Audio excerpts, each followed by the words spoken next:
আসসালামু আলাইকুম। কেমন আছেন সবাই? আশা করছি সবাই ভালো আছেন। আলহামদুলিল্লাহ, আমিও আছি ভালো। আমার ছোট্ট চ্যানেলে আপনাদের সবাইকে স্বাগত। আজ আমি নতুন আরেকটি ভিডিও নিয়ে এসেছি। আঁকড়ি দিয়ে রুই মাছের ঝোল। আঁকড়িকে ভালোভাবে পরিষ্কার করে নিয়েছি। উপরে যে চামড়াটা ছিল ওটাকে আমি ফেলে দিয়েছি। ফেলে দিয়ে ভালোভাবে ধুয়ে নিয়েছি। এই সাইজ করে সবগুলো আঁকড়িকে কেটে নিচ্ছি। যার যেমন পছন্দ ওই শেপেই কাটতে পারেন। এই সাইজটা করেছি আমি।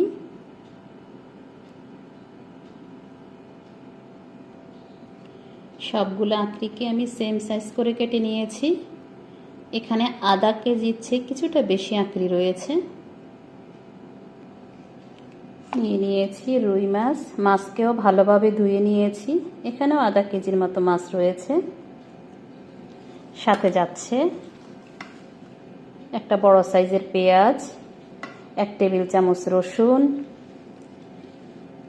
মিডিয়াম সাইজের 2টা টমেটো, ধনিয়া পাতা, কাঁচামরিচ, শুকনো মশলা যাচ্ছে,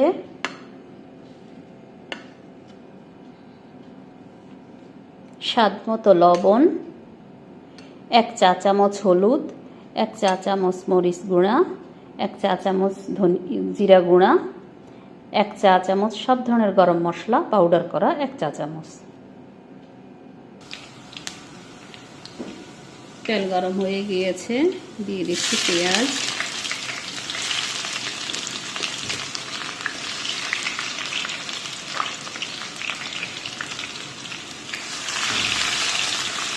পেঁয়াজকে হালকা বাদামি কালার হওয়া পর্যন্ত ভাজবো।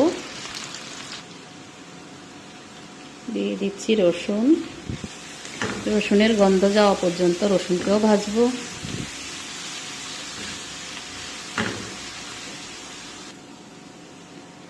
মশলাকে পানি দিয়ে একটু গুলিয়ে নিয়েছি যাতে মশলাটা পুড়ে না যায়।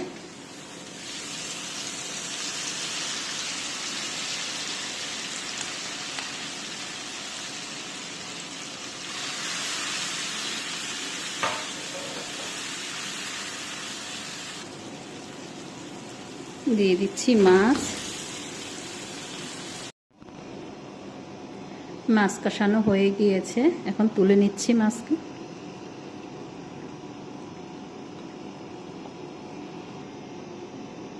সবগুলো মাছ তুলে নিয়েছি। এখন দিয়ে দিচ্ছি টমেটো, কাঁচামরিচ আর কি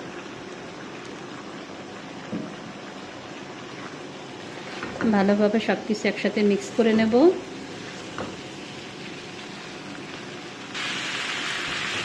সব কিছু ভালোভাবে মিক্স করে এখন ঢেকে দেব।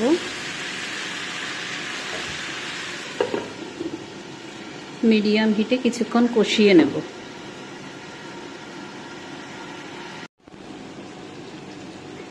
ভালোভাবে কষানো হয়ে গিয়েছে, এখন দিয়ে দিচ্ছি পানি।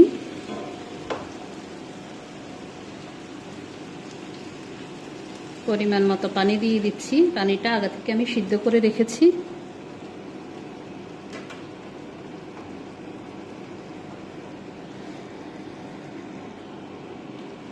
এখন আর ঢাকবো না।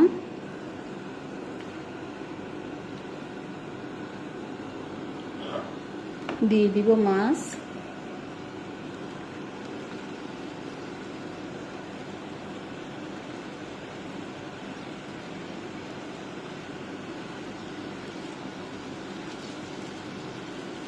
তেল মশলাটা যার যার পছন্দ অনুযায়ী দিবেন।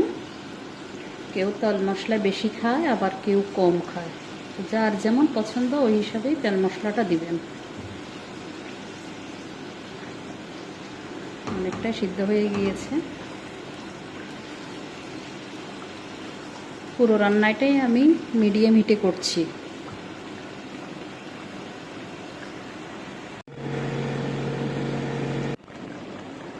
রান্না শেষ, দিয়ে দিচ্ছি ধনিয়া পাতা।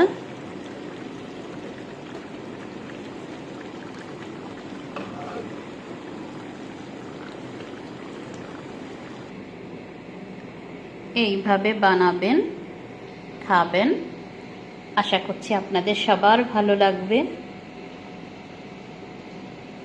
ভালো লাগলে একবার হলো ট্রাই করবেন, ফ্যামিলির সবাইকে নিয়ে খাবেন,